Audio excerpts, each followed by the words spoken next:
함께 읽은 욥기서 1장 6절에서 12절의 말씀으로 욥의 고난이라는 제목의 말씀으로 함께 은혜를 나누고자 합니다. 저는 개인적으로 성경을 읽고 또 성경을 공부하면서 정말 이해가 가지 않는, 물론 다 이해할 수는 없지만 그 중에서 정말 이해가 가지 않는 것이 두 가지가 있습니다. 그 하나는 바로 모세는 왜 가나안 땅에 들어갈 수 없었을까? 물론 하나님께서 너는 이러한 잘못을 해서 내가 반석에 물을 내라고 했는데 네가 반석에다가 지팡이를 쳐서, 다시 말해서 나의 거룩함을 나타내지 아니한 고로 들어갈 수 없다라고는 말씀하셨지만, 그래도 40년 동안 그렇게 죽도록 일을 했는데, 가나안을 들어가기를 그렇게 소망했는데 바로 가나안을 목전에 두고 하나님이 들어가지, 참 그렇게 하나님이 냉철하신 분인가. 근데 다른 백성들에게는 그러지 않았어요. 용서하시고 어루만져 주시고 다시 기회를 주시고 그랬는데 왜 모세는 가나안에 들어갈 수 없었을까? 그 한 가지하고, 두 번째로는 오늘 본문의 욥의 고난입니다.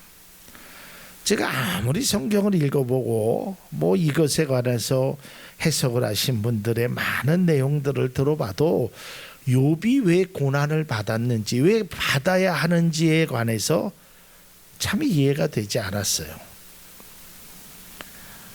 여러분, 욥에 대해서 성경은 이렇게 말씀하고 있습니다. 욥기서 1장 1절에입니다. 우수라는 곳에 욥이라는 사람이 살고 있었다. 그는 흠이 없고 정직하였으며 하나님을 경외하며 악을 멀리하는 사람이었다. 그러니까 욥이라는 사람을 이렇게 말하고 있습니다. 뿐만 아니라 이 욥에 대해서 하나님은 아주 자랑하고 싶었어요. 마치 부모가 정말 자기 자녀를 사람들에게 자랑거리를 자랑하고 싶지 않습니까? 우리 아들은요 이래요, 우리 딸은요 이렇게 합니다. 자랑하고 싶잖아요. 근데 하나님께서도 이 욥에 대해서 자랑했단 말이에요. 1장 8절 말씀입니다. 주님께서 사탄에게 말씀하셨다. 너는 내 종 욥을 잘 살펴보았느냐? 이 세상에는 그 사람만큼 흠이 없고 정직한 사람, 그렇게 하나님을 경외하며 악을 멀리하는 사람은 없다. 이 말을 한마디로 얘기하면 욥이요 이 세상에서 최고라는 거 아닙니까? 그렇잖아요. 아니, 그런 사람이 복을 받아야 되는데 하나님이 자랑을 했던 사람이고, 욥기서 1장 1절에도 욥은 이러한 사람이라고 얘기했는데 욥은 고난을 받았단 말이에요. 욥의 고난을 보면 욥이 왜 고난을 당했는지를 정확하게 설명하고 있지 않습니다. 우리가 예를 들어서 다윗이 고난을 받고 또 어떤 사울 왕이 고난을 받고 이런 고난을 받는 데는 어느 정도의 좀 이유들이 있거든요. 이스라엘 백성들이 하나님을 떠났다든지 또 하나님 앞에 우상을 섬기고 하나님의 앞에 잘못된 일을 행하면 하나님께서 그렇게 벌을 주시고 고난을 주셨는데, 욥은 이 성경 속에서 보면 완벽했단 말이에요. 이런 사람이 없다라고 하나님이 인정했던 사람인데도 고난을 받았어요. 그리고 두 번째로는 성경은 말합니다. 욥이 잘못해서 고난을 받았다라고 말씀하지 않고 있다라는 거예요. 욥의 잘못으로 인한 고난도 아니었어요. 분명히 욥이 1장 1절서부터 쭉 나오는 내용을 보면 욥이 하나님 앞에 뭘 잘못했다는 내용이 단 한 구절도 나와 있지 않습니다. 그리고 세 번째로는요, 그럼에도 불구하고 욥의 고난은 인간이 극복하기에 정말 힘들 정도의 최악의 수준이었습니다. 아마 지표로 보면 아주 저 밑에 정말 인간으로서 견디기 어려운 아픔과 고통의 연속이었다는 것입니다. 교회를 다니시는 분은 이 욥의 고난에 대해서 많이 아십니다. 아마 이곳에 있는 우리 성도님들도 이 욥의 고난에 대해서 많이 알고 있을 것입니다. 근데 저는 특별히 오늘 이제 욥기서의 전체적인 말씀을 이렇게 쭉 나눈 것입니다. 이제 제 마음 가운데 이제 주일날 이 설교를 지난번에는 제가 야곱에 대한 설교를 했잖아요. 그러니까 창세기의 거의 절반 부분이 야곱에 관한 이야기입니다. 그리고 오늘은 욥기 전체를 여러분들에게 나누고 또 기회가 있으면 하박국 전체를 말라기 전체를 그냥 스토리식으로 여러분들에게 말씀을 나누고자 합니다. 자, 그러면 오늘 욥의 고난을 통해서 우리에게 좀 생각해야 될, 깨달아야 될 주시는 교훈은 무엇일까? 그 첫 번째가 바로 이것입니다. 조건부 신앙입니다. 하나님은 사탄에게 이렇게 얘기합니다. 야, 사탄아, 네가 어디서 왔느냐? 그랬더니 예, 땅을 두루 돌아다녔습니다 라고 얘기하죠. 그런데 하나님께서 그래, 두루 다녀서 내 종 욥을 보았느냐? 내 종 욥을 자세히 보았느냐? 유의하여 보았느냐? 이렇게 말씀을 하십니다. 그러니까 이 말은 야, 너 욥 잘 봤지? 진짜 그런 신앙 없지? 너도 감탄했지? 이렇게 말씀하시는 거예요. 참 이게 얼마나 멋진 겁니까? 저는 우리가 들어야 될 말이고 우리가 정말 듣고 싶어 하는 말이 이거야 돼요. 하나님께서 야, 청주 참 좋은 교회 거기 장로님 너 봤지? 야, 얼마나 대단하냐. 거기 권사님 봤지? 집사님 봤지? 막 하나님은 막 자랑하고 싶어서 어쩔 줄을 몰라요. 침이 마르도록 자랑하고 싶단 말이에요. 하나님이 그런 자랑을 하면 사실은 자랑할 만한 했거든요. 그런데 사탄이 그 자랑에 대해서 예, 하나님 말씀이 맞습니다. 내가 보니까 욥이라는 사람은 정말 대단한 사람입니다 라고 동의하지 않았어요. 욥이 뭐라고 얘기하냐면 하나님, 그 사람이 그렇게 된 것은요 다른 것이 아닙니다. 까닭 없이 하나님을 경외할 일이 전혀 없습니다. 하나님께서 그의 소유에 복을 주셔서 그렇게 됐습니다. 1장 9절을 세 번역으로 읽어보면 그러자 사탄이 주님께 아뢰었다. 욥이 아무것도 바랄 것이 없이 하나님을 경외하겠습니까? 라는 거예요. 그러니까 욥의 신앙이 그렇게 좋은 것은 하나님이 복을 주셨기 때문에, 다시 말해서 조건부 신앙이었기 때문에 그렇게 된 것입니다. 욥에 대한 하나님의 자랑이 사탄은 욥이 훌륭한 것이 아니라 하나님이 그렇게 해주셨다라는 거예요. 하나님이 특별히 이뻐하셔서, 하나님이 특별히 사랑하셔서, 하나님이 특별히 복을 주셔서 그 사람이 그런 거지, 그 사람이 하나님이 복을 주시지 않으면, 하나님이 이뻐하지 아니하시면, 하나님이 은혜를 주시지 않으면 그 사람은 절대로 하나님을 경외하지 않을 것입니다. 다시 말해서 욥이 이처럼 하나님을 잘 믿는다는 것은 이유가 있다라는 거예요. 이유 없이, 조건 없이 절대로 그럴 리가 없다라는 거예요. 사탄이 주장한 그 이유와 조건은 바로 하나님께서 그의 가정에 복을 주셨기 때문입니다. 1장 10절입니다. 주님께서 그와 그의 집과 그가 가진 모든 것을 울타리로 감싸주시고 그가 하는 일이면 무엇에나 복을 주셔서 그의 소유를 온 땅에 넘치게 하지 않으셨습니까? 그러니까 이런 조건이 형성되니까 그가 하나님을 경외했다라는 거예요. 물론 예수 그리스도를 믿는 사람은 하나님의 은혜를 통해 하나님의 긍휼하심을 통하여 하나님이 복을 주십니다. 그러나 우리가 이 말씀을 통해서 잘 좀 깨달아야 될 사실은 세상의 사람들이 때로는 내 스스로가 조건부적 신앙을 갖고 있지는 않는지, 늘 말씀드리지만 하나님께서 우리에게 복을 주십니다.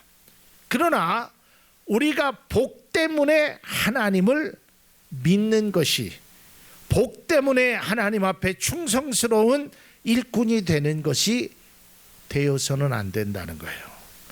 그게 전제 조건이 되어서는 안 됩니다. 여러분, 우리의 부모님도 마찬가지 아니겠습니까?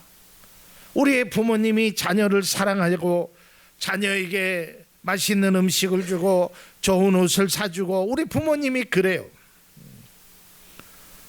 그럼에도 자녀가 만일에 우리 엄마 아빠가 옷을 사주니까, 우리 엄마 아빠가 좋은 것을 사주니까, 용돈을 주니까 그거로 사랑한다면 그건 진정한 자녀의 의미가 아니죠.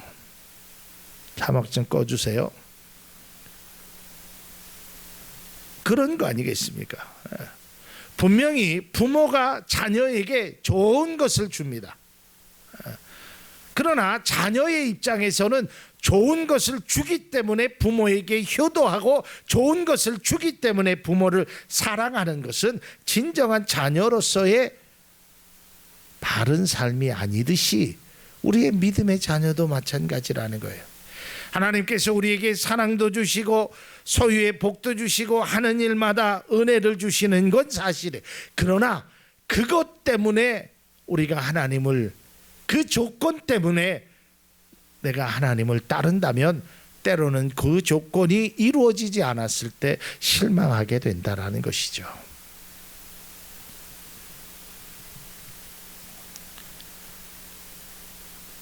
하나님께서 복을 주셔서 사업의 번성함을 누리면 하나님을 찬양하고, 때로는 시련과 고통과 아픔의 순간 속에서는 하나님을 떠난다면 그것은 진정한 그리스도인의 삶이라고 말할 수 없다라는 거예요. 여러분,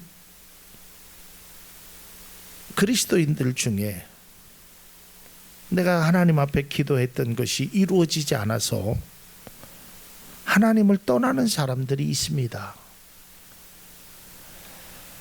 정말 하나님께서 하나님의 뜻, 하나님의 계획, 하나님께서 내 기도를 통하여 이루어 주실 그런 것은 상관하지 않고 나의 조건, 하나님 나에게 이것을 들어주세요, 하나님 이것을 해주세요. 그래서 해주면 하나님을 사랑하고 하나님을 경외하지만 이것을 해주지 아니하면 하나님을 떠나는, 그것이 바로 조건부적인 신앙이라는 거예요. 그게 바른 것이 못 된다는 것입니다. 올바른 태도가 아니라는 것입니다. 사탄이 보기에는 욥이 하나님을 경외하는 것이 하나님의 은혜, 하나님의 사랑, 하나님이 주신 복 때문이라고 생각했어요. 그래서 하나님이 그래? 그럼 그 조건을 다 걷어가 봐라. 네가 한번 다 걷어가 봐라. 그래서 조건을 다 걷어가죠.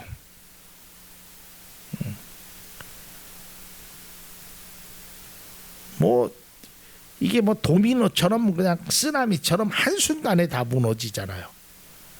예.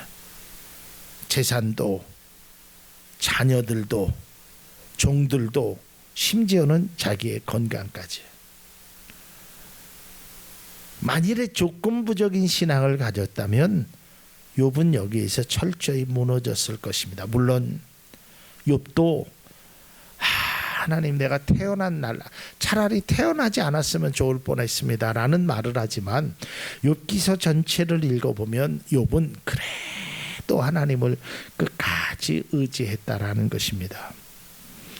사단은 자신의 생각대로 욥에게서 재산과 자녀 그리고 그가 가진 모든 것을 잃게 하고 건강까지 잃게 한다면 하나님을 떠날 줄 알았지만 하나님을 원망할 줄 알았지만 욥은 끝까지 자신의 신앙을 지켰다는 것입니다.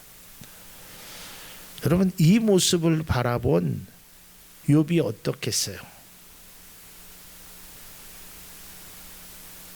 이 모습을 욥이 자기 스스로가 자기를 바라보면서 때로는 원망도 되고 고통도 되지만 욥은 결코 그 가는 길을 잃지 않았다는 것입니다. 그리고 하나님께서 그 모습을 보고 굉장히 흐뭇하셨죠. 이런 것입니다. 어느 부모가 어떤 이웃집 사람이 자기 자녀를 데리고 왔습니다. 그래서 데리고 와서 하는 소리가 당신의 아들이 우리 집에 와서 돈을 훔쳤다는 거예요. 돈을 훔쳤다는 거예요. 그러니까 아버지는 아니다. 내 아들은 절대로 그렇지 않다. 근데 그 사람은 자꾸만 돈을 훔쳤다는 거예요. 이 아이가 온 이후에 돈이 없어졌다는 거예요. 그 아버지가 아들에게 묻습니다. 아들아, 너 돈 훔쳤니? 안 훔쳤니? 아들이 안 훔쳤다는 거예요. 그러니까 아버지는 평상시에 아들의 모습을 보고 안 훔쳤다라고 얘기하는 거예요. 근데 상대방은 훔쳤다라는 거예요. 그러니까 아버지는 아들에 대해서 변호를 하죠. 우리 아들은 어려서부터 뭐 저 얘기하면서 돈을 집안에다 깔아놔도 어디에 있어도 돈을 손을 안 대는 애입니다. 그런데 저쪽에서는 자꾸 아니라는 거예요. 그러면서 뭐 경찰서를 가자느니 막 온갖 협박을 합니다. 근데 아버지는 확신이 하나 있었어요. 어떤 확신? 내 아들은 절대 그렇지 않을 거다. 결국에는 내 아들이 그것을 훔친 것이 아니라 잃어버린 그 사람 아들이 그 돈을 훔친 것이 밝혀집니다. 만일에 그랬다면 아버지가 아들을 바라보면서 어떤 생각이 들었겠어요? 역시 내 아들이다. 내가 생각하는 것이 틀리지 않았다. 하나님이 욥을 바라보면서 사탄이 모든 것을 다 빼앗아 갔습니다. 하나님이 한편으로는 걱정도 되셨을지도 몰라요. 와, 저러다가 아유 저 녀석 어떻게. 그러나 하나님께는 확신이 하나 있었어요. 욥은 절대로 그렇지 않을 것이다. 결국은 하나님의 생각대로 되었단 말이에요. 그러니까 그 모습을 보고 하나님이 얼마나 흐뭇하셨을까. 야, 역시 내 생각이 틀리지 않았어. 내 말이 틀리지 않았어. 욥은 진짜 나를 경외하는, 내가 자랑할 만한 아들이구나. 이것을 하나님이 표출해냈다라는 것입니다. 여러분, 우리의 신앙이 어떤 조건부 신앙이 아니라 조건을 뛰어넘는, 그 어떤 것을 뛰어넘는 그런 신앙의 모습이 여러분들의 모습이 될 수 있기를 바랍니다. 우리가 조건의 신앙을 가지고 되면 넘어집니다. 저도 경험해 보았습니다. 우리 교회도 있었습니다. 어떤 그런 조건부의 신앙을 갖다가 그것이 이루어지지 아니하면 결국 신앙까지도 잃어버리는 분을 보았습니다. 여러분, 하나님을 믿는데 어떤 조건이 우리에게 필요하지 않습니다. 사탄은, 세상은 우리를 때로는 조건부의 신앙으로 묶어놓으려고 하여도 여러분들은 절대로 조건의 신앙이 아닌 정말 하나님을 사랑하는 그러한 신앙이 우리 가운데 있기를 주님의 이름으로 축복을 드립니다. 자, 그 다음에 두 번째, 쓸모없는 소모전입니다. 욥기 구성을 보면 이제 처음에 욥이 고난을 당하잖아요. 그때 이제 친구 세 사람이 찾아옵니다. 엘리바스와 빌닷과 소발이라는 세 친구가 찾아옵니다. 그러니까 처음에는 이 세 친구가요, 욥과 함께 고난을 나눕니다. 아유, 얼마나 힘들었니? 아유, 안 됐다. 막 이제 위로를 합니다. 그러다가 어느 순간 딱 되고 나서부터는 이제 욥과 변론을 시작해요. 막 변론을 하는데 세 친구가 돌아가면서 3번씩 변론. 그러니까 총 9번의 주고받는 변론이 있습니다. 그 변론의 첫 번째 내용, 다시 말해서 엘리바스는 이렇게 이야기를 합니다. 4장 7절에 있는 말씀입니다. 잘 생각해 보아라. 죄 없는 사람이 망한 일이 있더냐? 정직한 사람이 멸망한 일이 있더냐? 엘리바스가 이렇게 얘기하는 거예요. 이 말은 네가 지금 고통당하는 건 너 죄져서 그래. 정직하지 못해서 그래. 이렇게 얘기합니다. 그 다음에 빌닷이라는 사람은 또 이렇게 이야기를 합니다. 내 자식들이 주님께 죄를 지으면 주님께서 그들을 벌하시는 것은 당연한 일이 아니냐. 네 자식이 죽은 거는 네 자식이 죄를 져서 그런 거다. 빌닷이 이런 이야기를 합니다.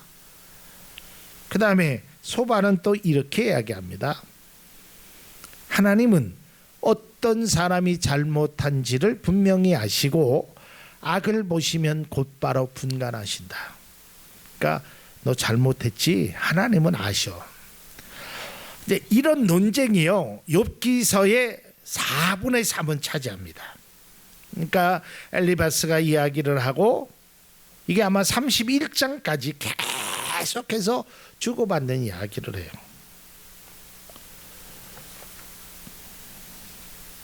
욥이 당한 고난은 하나님께 잘못한 것이 때문에 네가 고난을 당한다. 뭐 죄의 결과다. 네 자식이 잘못됐다. 별의별 이야기를 합니다. 근데요, 성경 속에서 보면 하나님이 그 변론은 아무 유익함이 없었다는 거예요. 여러분, 우리가 때로는 교회에서 때로는 여러분의 삶 가운데 쓸데없는 곳에 너무 힘을 많이 써요. 쓸모없는 시간적인 낭비를 많이 한단 말이에요. 싸우지 않아도 될 것을 싸웁니다. 뭐 굳이 그거를 그렇게 하지 않아도 되는데 거기에 아주 사소한 것에 언성이 높아지고 그런 일들이 너무 많아요. 종교적으로도 그렇고. 물론 여러분 분명히 알아야 될 것은 옳고 그름에 대해서는 반드시 말을 해야 돼요. 잘한 것과 못한 것은 구별할 줄 알아야 돼. 그러나 서로가 좀 생각이 다를 수 있잖아요. 에? 뭐 아무리 엘리바스가 얘기하고 욥이 변정하고 이 모든 것이 다 쓸데없는 것이었어요. 요즘은 꼭 그런 것은 아니지만 여러분 자동차를 봐도 그렇고요. 전기 제품을 보면 이 등급이 있습니다. 아시죠? 우리 에어컨에도 있고 여기 냉장고에도 그 등급이 있어요. 그 등급이 뭔지 아십니까? 열 효율이에요. 그러니까 쓸데없는데 많은 것을 낭비하지 않는 것이 1등급이에요. 더 많은, 물론 조금은 뉘앙스적으로 다르지만 요즘은 아무튼 우리의 삶이요, 말은 많이 하는데 행동은 많이 하는데 정말 쓸데없는 것에 너무 많은 것을 소진해 버린단 말이에요. 해서는 안 될, 할 필요도 없는 그런 것에 너무 많은 것에 시간과 정열을 낭비하고 살아가고 있다라는 거예요. 그런데 그 결과가 무섭다는 거예요. 여러분, 아무것도 우리가 객관적으로 바라보면 뭐 기분 나쁠 수는 있죠. 여관비를 안 주고 나에게 반말을 하는 사람이 기분 나쁠 수는 있어요. 화도 날 수 있어요. 거기까지는 이해가 돼. 그런데 사람을 죽이면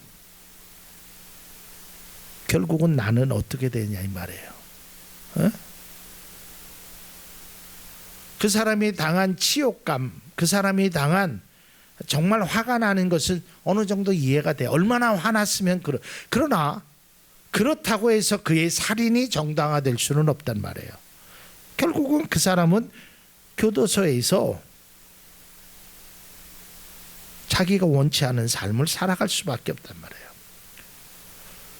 화나도 힘들어도 그 쓸데없는 그 소모전에 휘말리게 되면 결국에는 내 인생을, 그러니까 이런 이야기를 막 서로 주고받으니까 그 이야기를 들었는지 몰랐는데 32장에 보면 엘리후라는 사람이 나옵니다. 엘리후라는 사람이 나와서 싸잡아서 이야기를 합니다. 이 세 친구 엘리바스와 빌닷과 소발, 너희들도 잘못했다.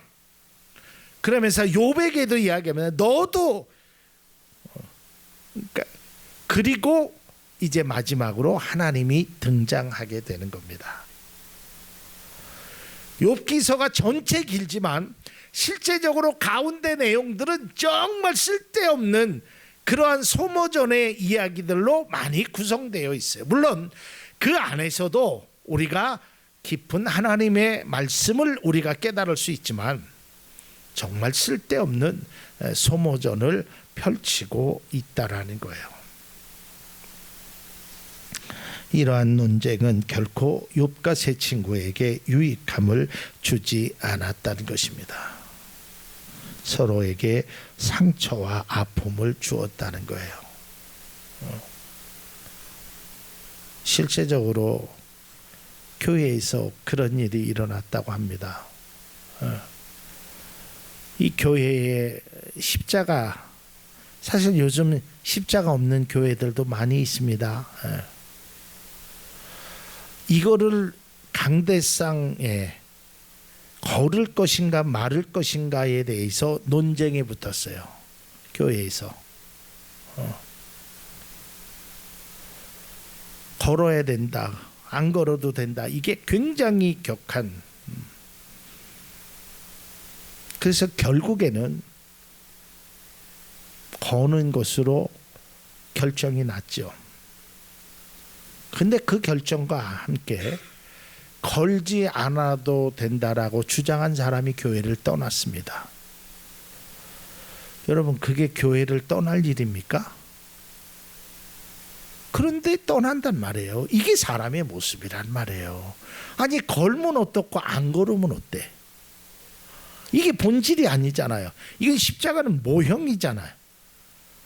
진짜 십자가는 뭐예요? 예수 그리스도가 달리신 거기에서 정말 내가 은혜 받은 그것을 느끼는 게 십자가가 되어야 되지, 거느냐 안 거느냐는 결코 중요하지 않다라는 거예요. 마지막 세 번째입니다. 욥기서의 말씀 속에 조건부 신앙이 아니라 절대적 신앙이라는 거예요. 욥의 시련은 인간의 그 아픔과 자연의 재해가 동시에 찾아왔습니다. 그는 모든 것을 잃었습니다. 그러나 욥은 그럼에도 불구하고 절대적인 신앙을 갖추고 있었습니다. 결코 흔들리기는 하지 않지만 변하지 않았습니다. 심지어는 자기와 함께 있었던 아내마저도 하나님을 떠날 것을 이야기하지만 그는 결코 떠나지 않았습니다. 자기가 당한 재난 그 자체라도 욥에게는 말할 수 없는 엄청난 충격이었지만 그는 그 재앙 앞에 스스로는 무너졌지만 신앙만은 무너지지 않았다는 것입니다. 오늘날 그리스도인들이 욥과 같은 상황을 닥치게 되면 많은 사람들이 흔들릴 수 있습니다. 우리도 흔들릴 수 있습니다. 그러나 우리에게는 절대적인 신앙을 가지고 있어야 됩니다. 그것을 잃으면 안 되는 것입니다. 절대적인 그것을 결코 잃으면 안 되는 것입니다. 수학 용어예요. 절대값이라는 것이 있습니다. 5라는 숫자가 두 가지 의미를 갖고 있죠. 플러스 5, 마이너스 5. 마이너스가 될 수 있어요.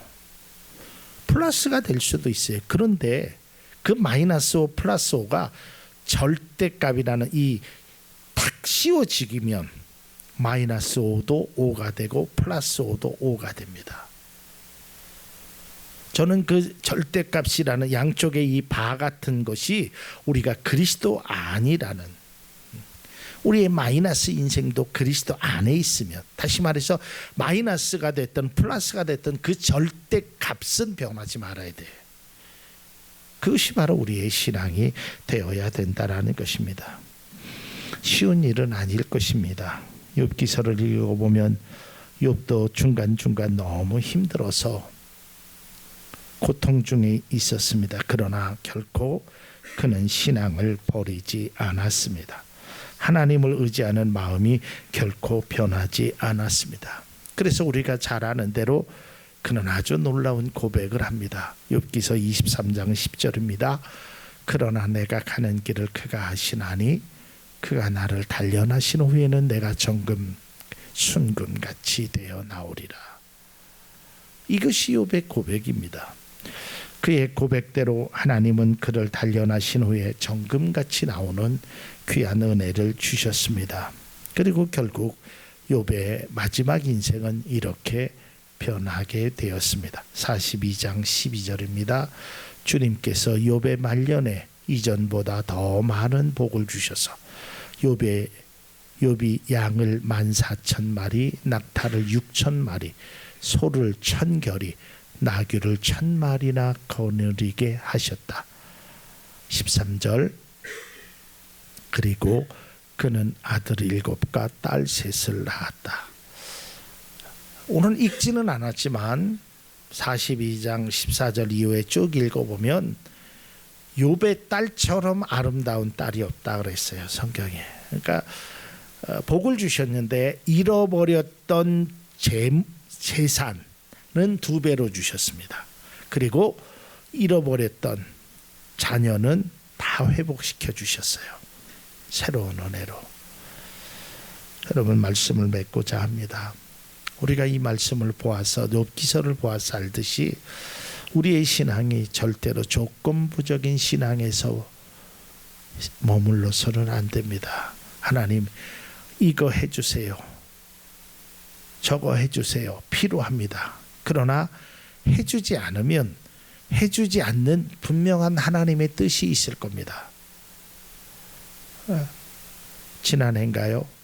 우리 안수 집사님이 그런 간증했잖아요. 기도 응답은 100%다. 우리 안수 집사님이 다 100% 응답받은 것은 아니잖아요. 자기가 원했던 대로 다 된 것은 아니잖아요. 그러나 그 아닌 것 중에도 하나님의 응답이 분명히 있다라는 사실입니다.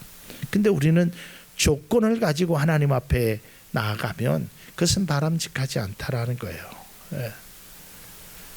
내가 아침에 일찍 일어나서 아빠의 구두를 닦아주면 아빠가 100원을 준다고 칩시다. 처음에는 구두를 닦아주면 100원을 주니까, 근데 나중에 시간이 지나면 어떻게 변하냐면 100원을 받기 위해서 구두를 닦게 되는 거예요. 그것은 바람직하지 않습니다. 왜냐하면 그러한 생각을 갖게 되면 만일에 아빠가 100원을 주지 않으면 그 사람은 그 다음 날부터 구두를 닦지 않기 때문에 그렇습니다. 우리의 관심은 내가 깨끗한 구두를 닦아서 우리 아빠가 기분 좋게 출근하는 그게 목적이 돼야 되고, 100원은 아버지의 마음으로 100원을 줄 수도 있고 1000원을 줄 수도 있습니다. 여러분 한번 생각해 보십시오. 예를 들어서 내가 아빠 구두를 닦았습니다. 매일같이 100원을 주셨습니다. 근데 오늘은 아빠가 100원을 안 주는 거예요. 그냥 나아갔어요. 왜 안 주지? 근데 아빠의 생각은 이거였습니다. 주머니에 100원짜리가 지금 당장 없으니까 내일은 이 아이에게 500원을 줘야지. 더 많은 것을 주기. 그럴 수도 있잖아요. 근데 우리는 100원 주지 않은 것만 서운한 거예요. 그래서 아빠의 구두를 닦는 것을 멈춰버린다면 그것은 내가 아버지의 마음을 읽지 못하는 것이 되는 겁니다. 우리의 조건부 신앙은 결코 바람직한 것이 아닙니다.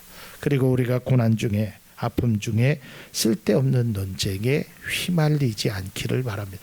세상의 사람들이 뭐라고 해도 너무 그런 것에 귀 기울이실 필요 없습니다. 내가 가는 길을 가는 것입니다. 그리고 마지막으로 우리가 하나님께 대한 절대적인 신앙, 그것을 잃지 않는 믿음의 그리스도인들의 삶이 우리 가운데 있기를 바랍니다.